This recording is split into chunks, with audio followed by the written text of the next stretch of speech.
Maybe not. Yeah, here we go. Blast off.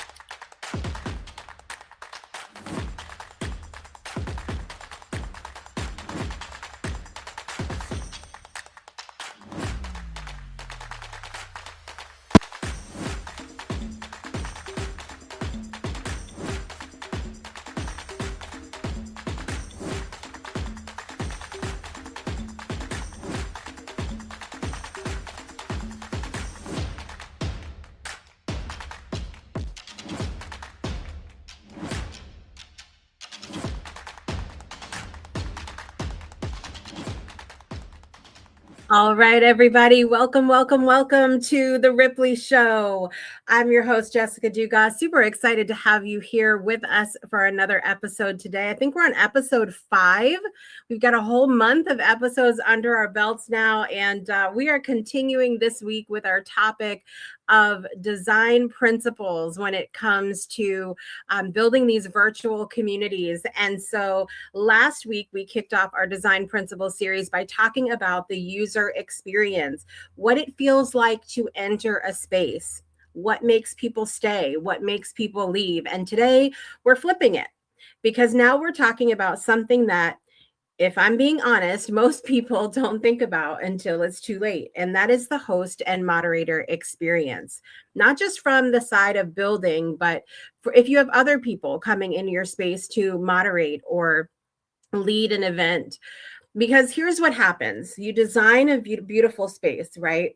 Everything looks great. You've got people showing up, and then suddenly you're trying to manage the room, watch the chat, bring people up, fix something that broke, keep the energy going, and remember what you were even about to say, all at the same time.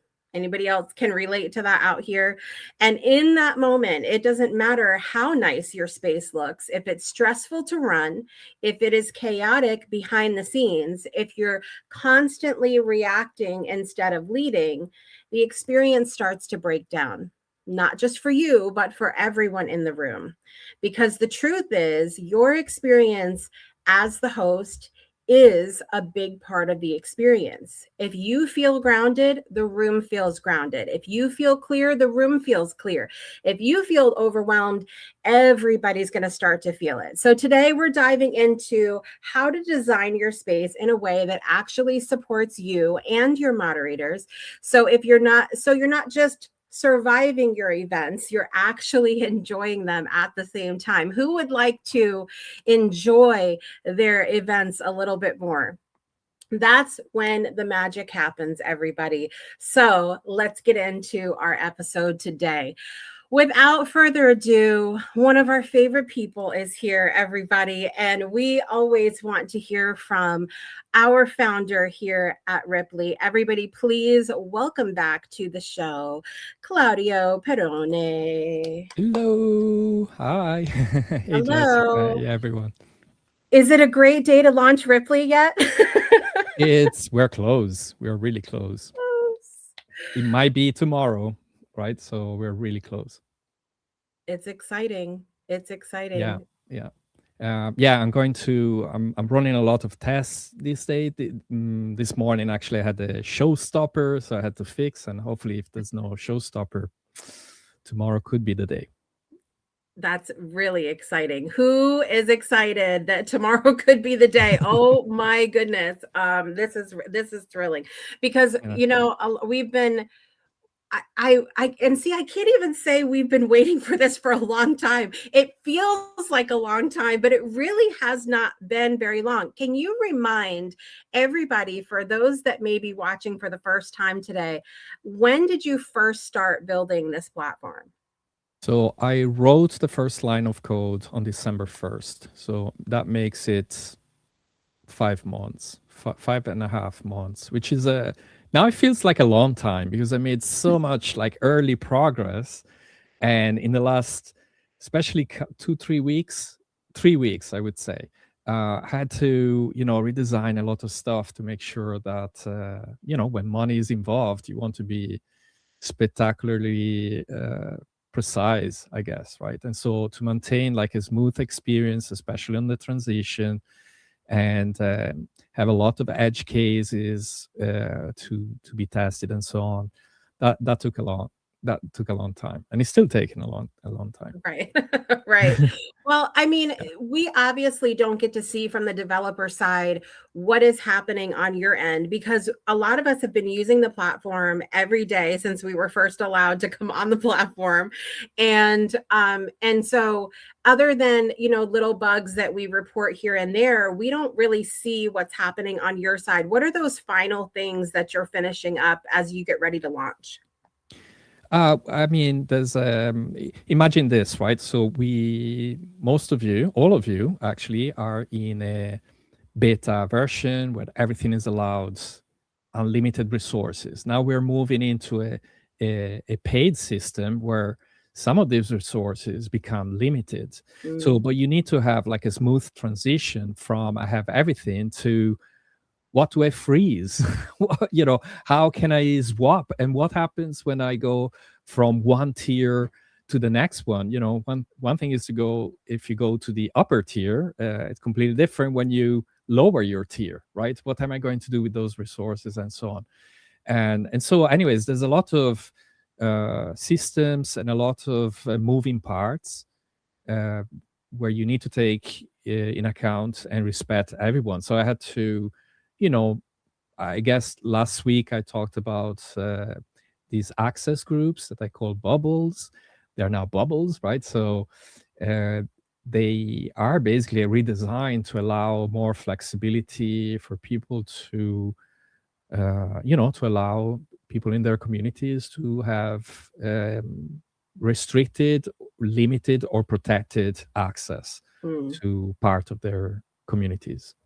Right, right. I think it's going to make a lot of sense. I think at first, everything in the dashboard side, when we go to bring in and create a new wave, and then by extension, the ripples as part of those waves, it was a really simple setup. And then you think to yourself at first, okay, simple is really good, but then you realize it doesn't necessarily serve everybody in what they're yeah. going to do with the platform. So what you want is something that is simple but not simplistic. And being simple is hard.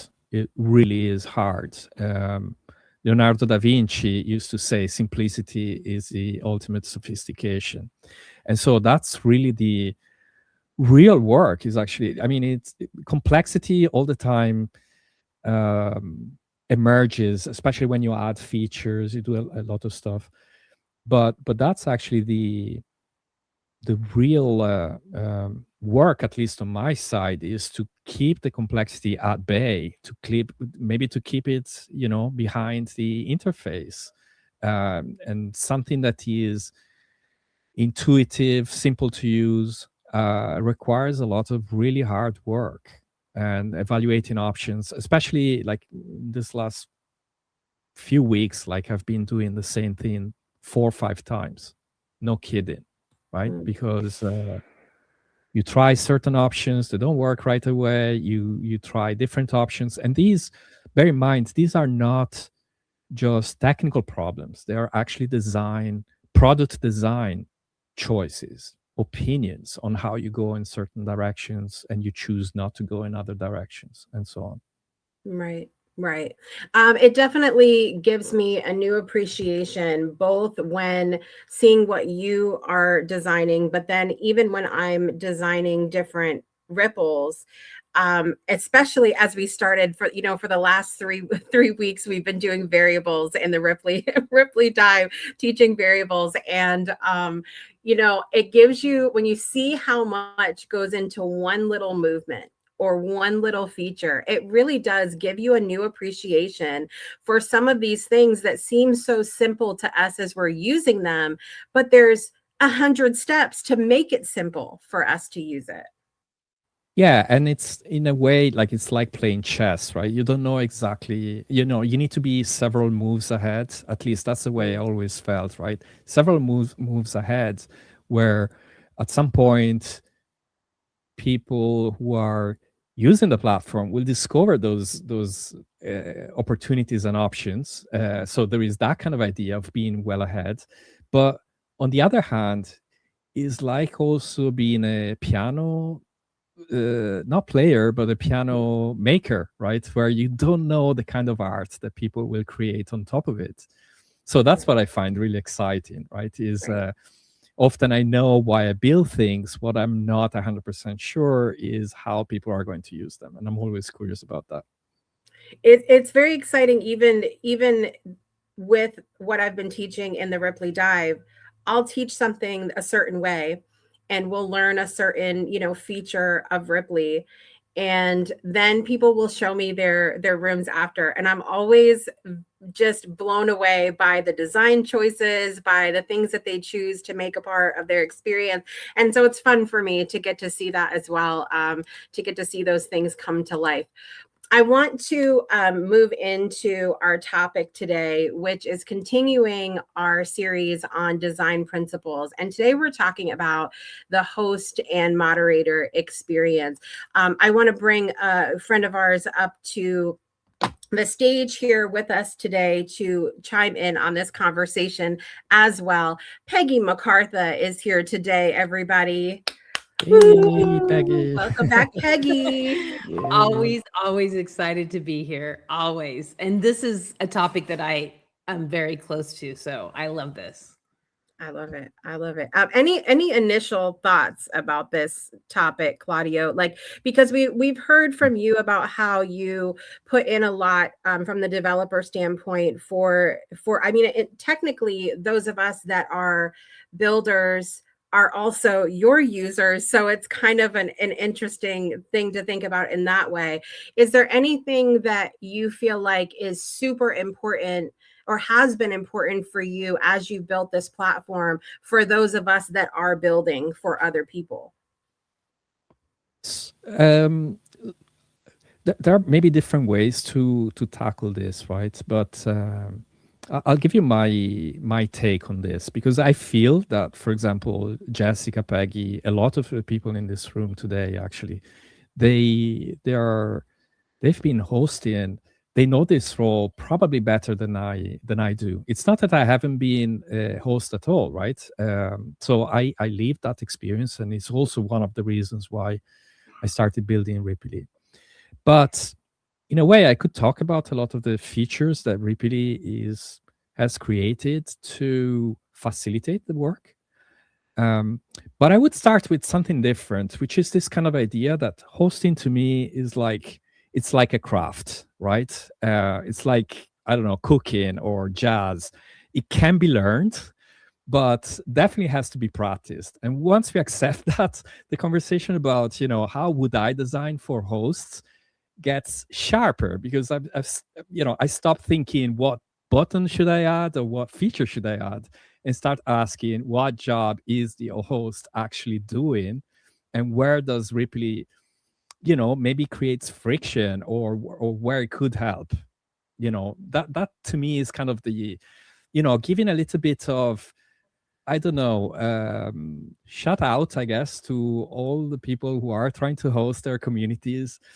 Because if you think about even what you're doing right now, Jessica, right? You're running a great live session, and it's definitely much harder than it looks. I mean, you need to hold the structure in your head. Well, you need to stay present, engage with people.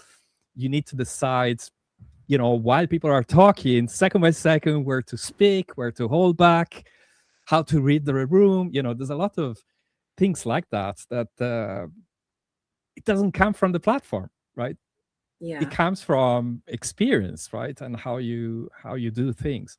And so, like, if I want to be honest, there are things that the platform can do, but it's probably 20% of the entire job, right? And I'm sure you both have like great suggestions or great points, I guess, to share about what it takes to be a great host, I think. But that's actually my initial thoughts. Yeah. Yeah, I appreciate that. Peggy, I know you're chomping at the bit. Let's hear it. You have so much to say about this. I think that as a host, I'm always thinking about the user experience. When you come to my event, how easy is it for you to understand what to do? How smooth is the experience? You know, how involved and engaged can you get? And as a host, I'm always thinking about the user. I'm always thinking about, you know, all of that, like what are they going to experience? But what I see in Claudio is he is doing the same thing. He's like, what are the hosts going to experience? What are the people going to experience? So as he's been building Rippily, it's very apparent that he has the user experience in mind. You know, he has in mind what it's going to take for the creator to create this room, what it's going to take for the moderator to moderate this event, how it's going to, you know, the users themselves, the guests that we bring in, maybe they don't have a Rippily account, maybe they're just here for our event. How easy is that going to be? Are they going to leave like, wow, I really want to get involved with what Peggy's doing, and also what's this platform? I need this. You know, that's and in every single thing that he does, you can see it, you can feel it, and I think that's what makes a lot of difference. Is it makes it easier for the host to think about the user experience when the platform itself has all of those things in mind, and it's not an extra. It's not we don't have to find a workaround. Okay, how are we going to work around this? How are we going to make this easier? What can we do because it can't do this? Instead, it's like, oh, well, clearly, you know, this is how we can, you know, take care of this. And also as a host, we're always thinking, you know, there's going to be that one person that might come in and start being disruptive. How can we quiet them down without ruining the whole event? And, you know, just all the different aspects all built in just smoothly. Yeah. Yeah, absolutely. There's a lot of different things built in. As Artemis out in the audience today was saying, the tools are there and they work. They work, which is good. And I just really appreciate how much is there, because I build for myself and the people that attend, but I'm also building for people within my network who are hosting events within my community. And so I know that a lot of them aren't necessarily like, let me get in there and build something myself, which is why I'm doing that part of the work. So I still have to make it simple for them to come in and understand how to do something easily without necessarily feeling like they need to learn the entire system. That's my job. And so I have a room that I wanted to show you guys today as we're talking about this topic. And I'm going to, let's see. I'm going to share my screen in just a moment here and be able to show you what is happening with this space. Let me go here. And I think, Jessica, you make an important point here, right? Because Rippily got a lot of tools, like it's got a timer, poll, scene switches, you know, buttons, and the interface is dense. I mean, you could have a lot of tools. They all work, right? But when you're designing for someone who is maybe not you and is hosting events, then you want a way to make it easy for them. Right. So I'm sharing the screen, and this room that we have here is my artist studio inside of my community, and my good friend Brittany hosts Craft Circle as well as Mindful Doodling every other week, typically on a Thursday. And I had implemented different scenes for her in the room. And so when we go into the room for us, we can see that there's a ton of features here that we can use as the creator of the room. But I didn't want her to have to try to figure out, what do all these things mean? So I literally made her buttons in the room. And the amazing thing about these buttons is they're only able to be seen by the moderator. Claudio, do you want to tell people about those settings that they can make different elements in the room visual to different people? Exactly. So this is exactly, when I was talking about playing chess and being a few moves ahead. So this is a deliberate feature where basically you can create a button really, really easy that has some actions, some behavior. So it could be change a scene, a snapshot, which is like to move basically where people stand all around. Um, Play celebration. We have a lot of behaviors effectively for those buttons. But the cool thing is that each button can be visible to either everyone, that would be the default, but you can select to actually make it visible only to certain roles.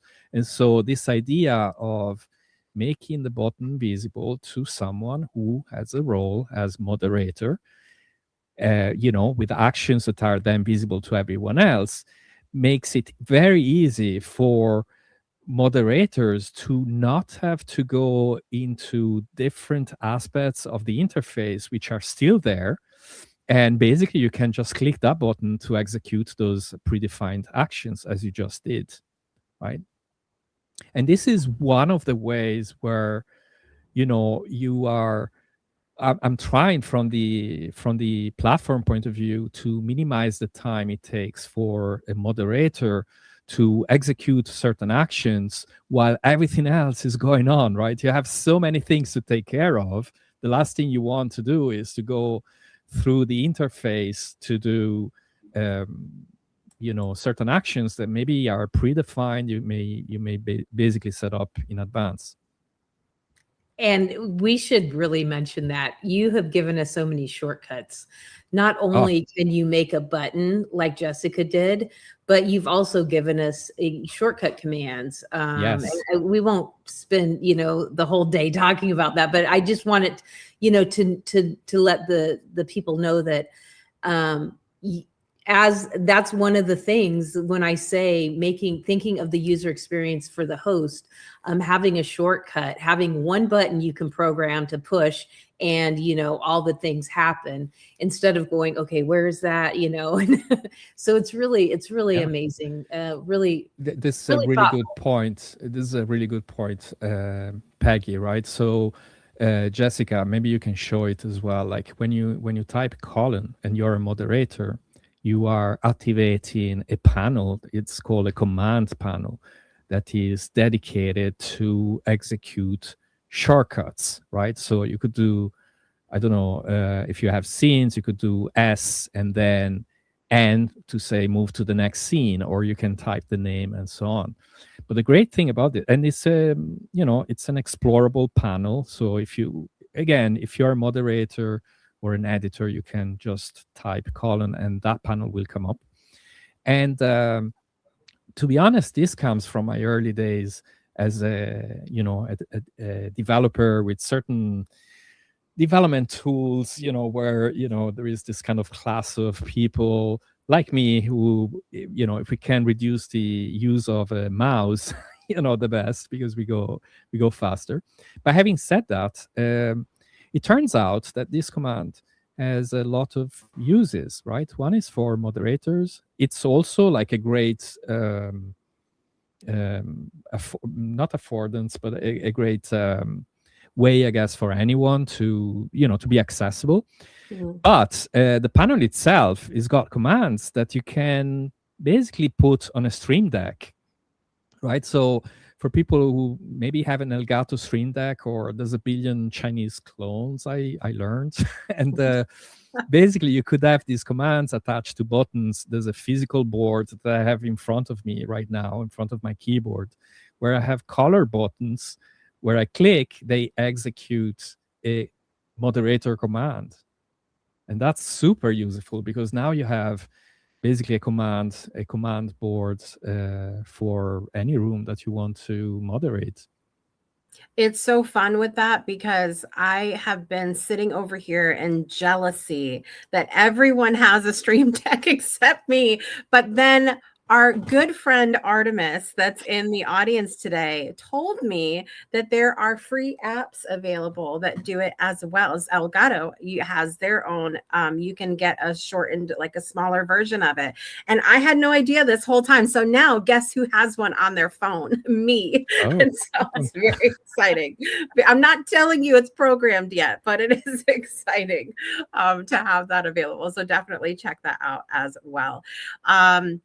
All right. I want to head over and see our beautiful studio audience today. Do we want to see our amazing studio audience today? Let's go see what they're like, what's happening in the audience today. Hello, Yay. everybody. Yay, we have the best audience. We really do. And I'm very excited. I'm going to launch our poll for today. Peggy, would you like to read us our poll question? Yes. When you're hosting or moderating, what's the most stressful part? Is it managing people, mics turning off and on, all of that? I would say yes. Keeping the flow of the event going, handling tech issues in the moment, watching chat while speaking. Everyone knows that Peggy just doesn't do that.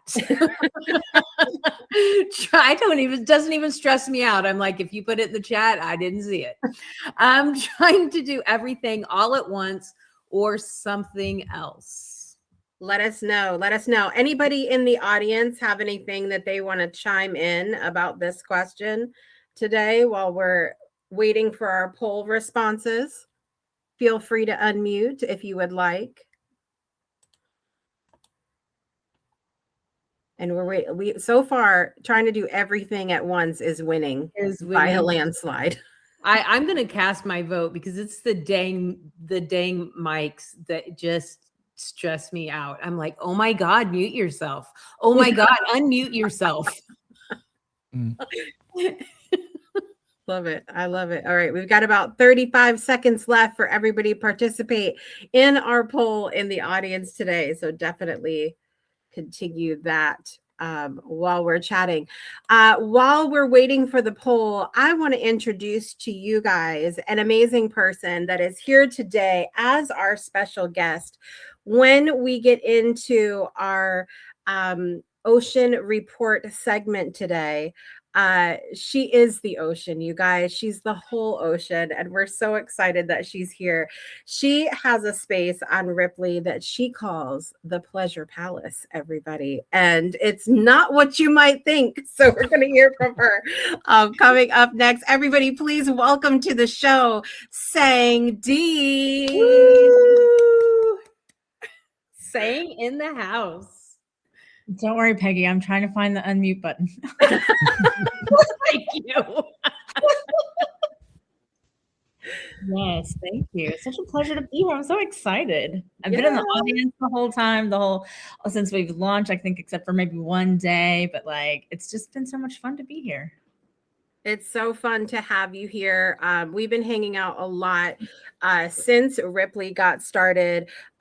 What do you think about the topic that we've been talking about so far? Because I know up until this point, you've really been mostly on like kind of the user side, but you brought your book club over here onto Ripley. How has the hosting experience been for you here on Ripley? Well, I'm going to say I just learned a couple weeks ago how to switch scenes. So I was stoked. Okay. Like, and when I say stoked, it was literally, Jessica was laughing because she said, oh, you look like a kid in the candy store right now because you are so excited. Probably a simple thing, but yes, I have only been on Ripley and other places just hanging out with the community and stuff. I've not really hosted too much on here.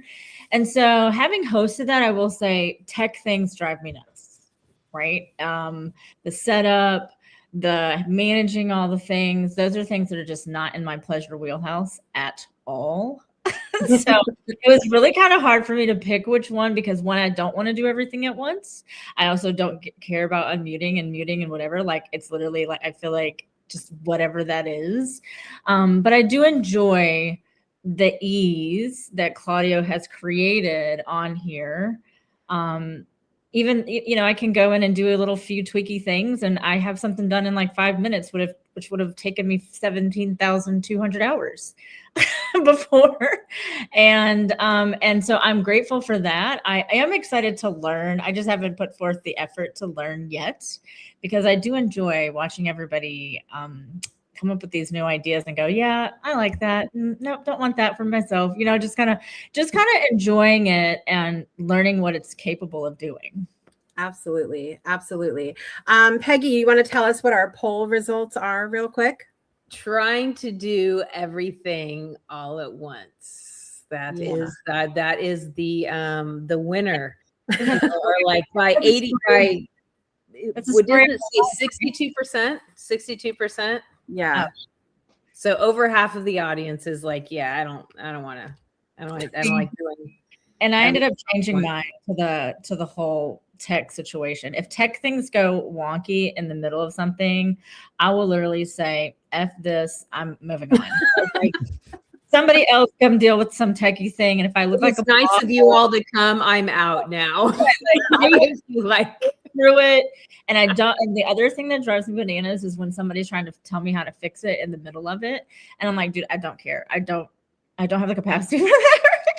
Because it takes you out. It takes you, because Claudia was right that when you're hosting, there's so much that you have to sort of pay attention to. You really have to master the art of multitasking, even though I have been quoted, you guys, as saying multitasking is a lie, because you can't give 100% of yourself to any more than one thing at a time, right? But you do have to learn how to kind of bounce all over the place. You've got to look at the chat. You've got to look at who's there. You've got to look at what your schedule is. What are you supposed to be saying? What are the tools that you're using in the room?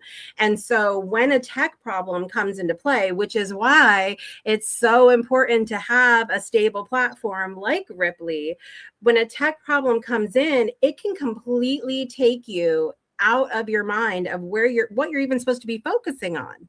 It's not good. Can I also add something different to this, right? I find it interesting as an answer, which by the way is the same one I wrote. But then I thought, there's two things. One is it may be a sign that we talk too much.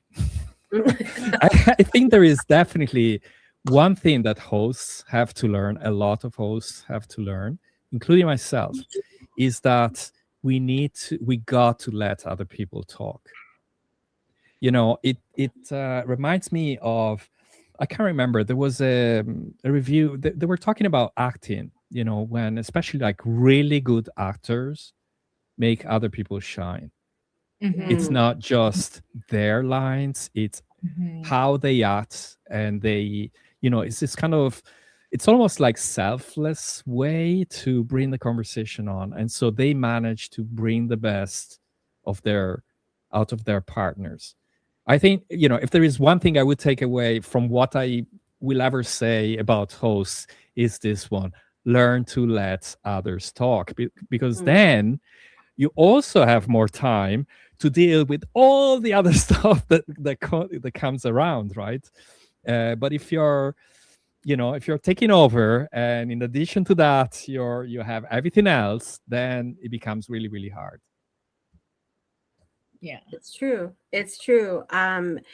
Saying, I know that you attend Soul Saturday Morning Coffee a lot in my virtual community, and I'm so thankful for that, because you always have such amazing things to share. But we talk about that in coffee a lot also. It's like kind of reading the room and giving, like, realizing when maybe we've said too much and maybe we should give room for other people to speak. Do you have anything you'd like to share about that? Everybody has their most unique spaces. I feel like I've been to a lot of spaces. I've been to Claudio. Clearly, I've been in Claudio's space. Jessica has several different spaces. Been to Peggy's spaces before. I've visited a lot of people in the audience's spaces before. Coach Jeter's space, Artemis's space, Shadows. I've visited everyone's space, and everyone has a unique specialty of their own. And even in the communities that I'm in, everybody has their own cadence, their own guidelines, their own community. Some places you can go and we're talking about, safe and sacred things that are just in that space. The next one, we're going to a meeting and we're talking about law school or something. I don't know, right? Like, it's all very, it's the community. That's what initially got me here. It wasn't the platforms that we were on before or even now. I mean, I love the platform, don't get me wrong, but it was the people for me who got me here. And clearly, Claudio, I will talk about the platform, but the platform made it possible for the people that I get to meet. I get to meet them in all their different spaces. I get to see a sense of their personality. It's more than just seeing what's on the back of their wall. And I go, oh, is that their dog in that picture back there? Yes. Like, you know what I mean? Like, now I can go to their thing and I go, oh, you must like sparkles. Oh, you must like a palace. Like, yes, I do. I love the palace. So I think getting to be able to see everybody's personality as you go through each room, but also again, you're having in-depth conversations, you're having fun conversations, you're just hanging out sometimes and just co-working, which is also great. So there's so many different places to go in the Ripple. It is Sam, very true. can I just add to what you just said? To me, Rippily as a platform, I try to reduce any form of friction, okay? Any form of friction. But in all honesty, Rippily itself, is the floor, okay? You are the ceiling, or you can get the ceiling, right? All I can do is to raise the floor for everyone, but the ceiling, it's something that needs you, basically. So that's the way I would look at it, right? It's just, I try to do my best so that you don't have impediments, so that you don't have technical issues, or at least are minimized. We are on the internet with billion different devices, and anything can happen. But at the same time, we need to be aware of what actually makes Rippily and why Rippily is a community platform and not a, meeting platform like, one of the grid ones, right? Because we understand this. Yeah. Well, one of the things I want to add to that, Claudio, too, is I'm going to make everybody cringe right now, right? So most of my things that I attend and stuff are still on Zoom. We can all cringe now, right? Should we stop the show now? That's I it. know, right? Like, wait, the kick out feature. Oops, what happened? She just got muted. Up, it must be a technical. Yeah. See what happened?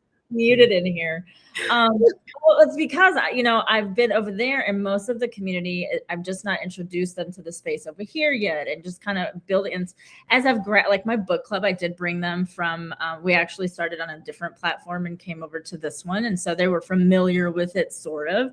I will say that when I did this scene switch the other day, they were quite impressed. Okay. As they should be. Right? Because I can't get the fire to flicker and stuff like everyone else, but I can sure set a scene different. Okay? But I love that it's that sense of community here, whereas we're just on Hollywood Squares and Zoom, and you didn't know who to talk to and didn't know this and didn't know that. And so the community, it's the people, for me, who makes Rippily what it is. The people get to, you get so much understanding and personality and just a hold of what everybody teaches, and they just love it, and they love it here. We love it here. I love it here. So I do enjoy it thoroughly. One of the things that I always teach is that your branding pictures, your branding is more than your logo. Your branding is more than your colors. It's more than your slogan. And, your logo, your images are usually the thing that people see first. It's their first impression, and they're going to get an idea of who you are, and they need to do that in just the first few seconds. Well, what Rippily has given us is that on, times 1,000, because when you walk into someone's room, you feel exactly like, you know their personality. You're like, oh, this is my people, or, oh, I'm going to probably not come back after this meeting. Like, you get that right away. You know what I mean? You feel it right away. You're like, oh, and it's different than popping into a square button that, or a square thing, and you don't really know anybody's personality or what their values are or what they represent or what makes them laugh. And that's something that happens. And you two were laughing. I don't know what I said. So I'm sure with these two in the room, I'm sure I said something. For sure, Peggy. Now I understand why you haven't been around my rooms lately. Well, I'm gonna say I was laughing for myself because I was. Peggy ever visited you guys and she hasn't come back, now you know. I don't know why. It's like, okay, you guys come over to my house. You just can't eat at everyone's house. You just can't eat at everyone's house. Sorry.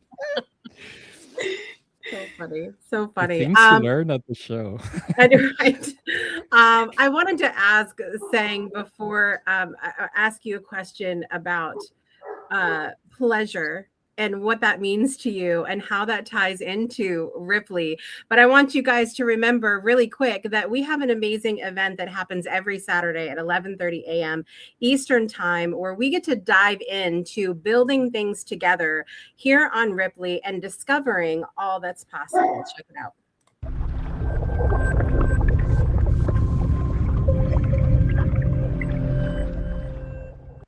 All right. So saying pleasure, what does it mean and how does that tie into Rippily? So it's a pleasure to be here. So the fun part is, I've been around for a little while, clearly. I'm not as old as Jamie Rich, if everybody knows who Jamie is. And you see all the crowns and the hearts, it's all the things. Is the word pleasure for me is like what brings me joy. Like if you just substitute whatever pleasurable word that you want for yourself, right? What is that? For me, it was pleasure. Pleasure, has many connotations. Most people bluntly think it's about sex, right? Mm-hmm. Can be, could be, so is joy. Just want to say that, right? So, I take words and I help people have conversations, one that are non-threatening, but also finding words that make you stand out, right? So pleasure, everyone's like, what? The pleasure palace? What's that? Trust me, I've heard everything you're probably thinking that it is, right? And yes, there is a bedroom in there, but it is still not what you think it is. So that's even more fun, right? Because you get to, words are one of those things that you get to choose how you use them. And sometimes there's so many words that we don't even use, right? I mean, right now I'm reading a book and we're talking about shame. And shame is not even in a daily conversation that I have. But I will say it's my pleasure. I don't know if anybody goes to Chick-fil-A, if they're anti-Chick-fil-Aers, whatever, I don't care. Chick-fil-A, they say my pleasure. You go into a service industry, my pleasure. It is absolutely a pleasure to be in this space. I thoroughly enjoy Rippily. I enjoy being here. It's the words that we get to use that change a day. Like if I go into a grocery store and someone's, oh, I'm having a pleasurable day, they will look at me and go, what? What does that mean? Right? And it's a conversation starter. You shift one word out of the ordinary conversations that you have, and you're switching a whole dynamic. You're changing the energy in an instant, right? I mean, when I go to the store, I have a joke sometimes. Did you find everything you needed? No, I kind of lost my mind. I think maybe on aisle 6, and they're like, what? Like they're thrown off, but you have now become memorable at some point. I want you to talk about me at dinner. Basically, and I'm not even at dinner with you. And so those are the types of things that happen in the pleasure palace. It's about conversations, it's about word usage, it's more, how to have those hard conversations when someone's done you wrong or you've wronged someone, or with the state of this is whatever's going on in the world today. I mean, we all want to have more lovely conversations, and so the pleasure palace is where it happens. And I'm very excited that you have included an amazing gift inside of our swag bag for our studio audience today. Do you want to tell us about it? Yeah, so we did it. I did it. I'm gonna get my words together. I'm pulling a I don't even know yet, but it's called the mending conversation, and it kind of can be used a few different ways, right? Where you're having a conversation. It could be about something that maybe somebody did something to you or something happened and you don't quite know how to have that conversation. There's a way to, again, non-threatening. Again, and I say that because a lot of times we go to have conversations and it's very emotionally charged. And to go in and use that as a guideline, it's not like you got to do it verbatim. It does help that way, but you kind of add your own spin to it. Kind of like everybody has their own ripple. You do your own thing. Add your own spin to it. Do your best to stick to the guidelines because it kind of helps keep the parameters and boundaries in place. But being able to go and have a conversation with someone and have them sit down. And also it talks about if they say no, right? And being able to work through a conflict or work through an emotional turmoil that you're having, or maybe someone else is having, or maybe you get to share it with someone who you know would benefit from that. So it really is I will say when my daughter used it for the first time, I was excited. Right. My daughter's 25. So as a 25-year-old girl who's using my things, I get excited, even though she has a daughter. Right. But it works. And, and those are the types of things that when people come into the Pleasure Palace, they learn, how to have those types of conversations, how to maybe work through their own emotions as they get ready to have those conversations. Because I had a lot of anxiety coming on here today. Imagine that. I did. We had a good chat. We had a good chat. I had to have a sit down this morning to talk about it. But I think being able, but again, that's also being in a community where people know you and they know what you need to kind of get through that hump. And I think as people continue to have more of those kinds of conversations that are definitely that's in the swag bag is a stepping stone, right? It's a start to having more conversations. And I just challenge everybody in the audience and who's ever in the gallery to take that and use it. And I want to know when you use it and how it goes, right? I'm always looking for ways to also improve it. So, what does that look like? And yeah, I just hope everyone enjoys it as much as I do. I'm excited for everybody to get it. And the reason why, one of the reasons I was so excited to have you on this particular episode is because being able to have better conversations and choose our words more mindfully is a huge part of being a better host. And so I just think that your little gift is going to be amazing for everybody in the audience who's looking to be a better host. And so thank you for your generosity on that.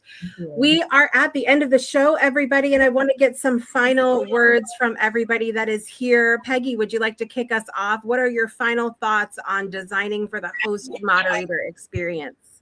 For the Host Moderator Experience, have fun. That's always going to be my advice. It doesn't have to be perfect. Like I have hosted some events that, in my opinion, were a flop, and everybody walked away loving it, saying, I can't wait to do it again. So really, with the right attitude and the right people, just don't expect perfection. Find the beauty in the flaws. Thanks, Peggy. Claudio. Yeah, I guess I mentioned that before, right? Respect, give space to others. Now, I don't want to be misinterpreted as being sort of chill. You need to have some form of, you know what I mean? You could do nothing and take that advice and actually say, okay, that's it. I actually came across a book called The Art of Gathering. And there is this concept called generous authority, I think. Yeah, generous authority. And the idea there is that you still need to have that kind of confident hand, but be selfless, right? So you can guide basically what you're doing right now, Jessica, right? You're not just, whatever. You have clearly a plan, exactly how the flow should be, you know the timings, you know all those kind of things. You're not just letting people go for a tangent, because the problem is, again, you know, if you don't use that form of authority, someone else will pick it up, right, and then runs the show. Not this show, but I guess when you are hosting, right, they will take it over, and then it becomes very difficult to manage the event. Right. So like if you have that kind of generous authority, it means basically confident hands, but respect and be selfless and let others, you know, talk. Mm. You know, Generous you do too little authority. or too much, it's not good in either way. The two extremes are not good. You need to be And somewhat your managed. time's up. No, I'm just kidding. Generous authority. I like that though. I haven't heard or used that phrase. Generous authority. I'm gonna sit on that one for a minute. Thank you for those thoughts. Sang, final thoughts from you today. I love that too. Generous authority. We're gonna have to sit with that, Claudia. We'll have to have a after class session. That was really good. I just invite everyone to embrace the community that you're in, right? You're all here for a very special reason, and it's a fun place to be. And just engage in those conversations, and don't try to do everything at once. I know we all try to do everything at once in here and in life. So stop what you're doing, do that infamous pause, and just pay attention. Just sit with the people that you're with and practice that I don't have to multitask while I'm doing something too. I think that's going to be huge. And then I'm just going to have a shameless plug here, because I'm also on the Breakthrough Show Network this Friday at 1 p.m. Central. And I'm going to be talking about some things that are just going to be fun about storytelling and myself. If you want to know more about the Pleasure Palace, there's definitely going to talk about that. But I want to thank each and every one of you for always allowing me to be here. Claudio, for sure, for inviting me up here. Jessica, for having me up here, for inviting me here. Peggy, who's always keeping us on our toes and keeps me in line. Right. And just loving all of you in the audience too. And everybody in the gallery. Like, I just love it here. I really do. Love it. Thank you, Sang. And thank you everybody for being here today. I would leave you with this, that as far as our topic is concerned today, that there is a lot that goes into being an incredible host or moderator for an event. And I think for those of us that are building those spaces for people, it is really important for us to think about how can we simplify this process for our hosts and moderators so that they can have a more effortless experience, and then they can focus on some of these other things that are that 80% that Claudio was talking about, you know, focusing, hey, what's going on, not having to worry about the tech or where's the button or how are things laid out. They can just focus on the human side of hosting in the space. So thank you everybody for being here today. What we talked about, this is the difference between hosting something that drains you and hosting something that fuels you. Because when your space is designed to support you, you're not scrambling, you're not reacting, you're not trying to hold everything together in the moment.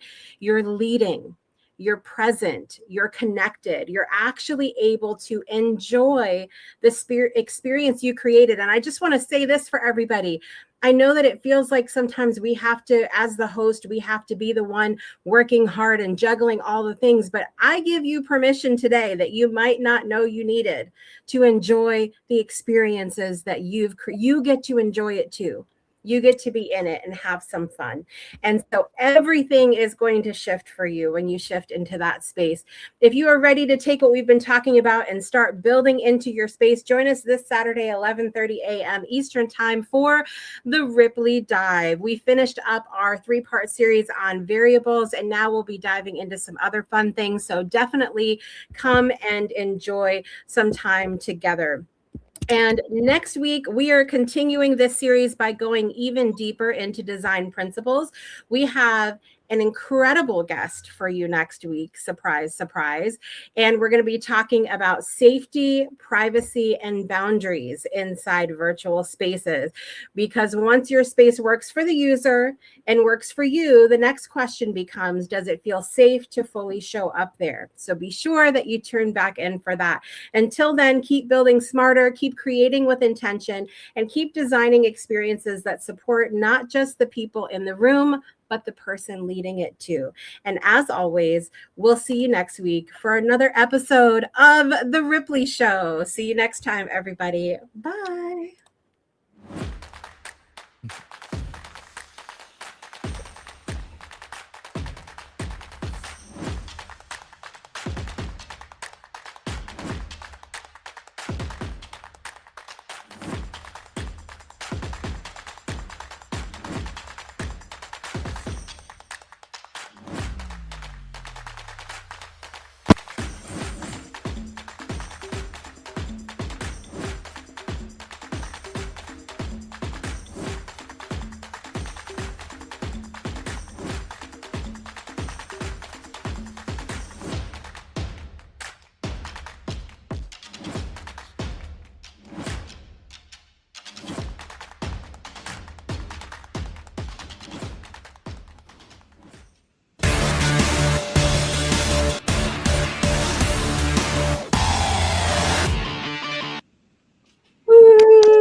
Nice show. Awesome.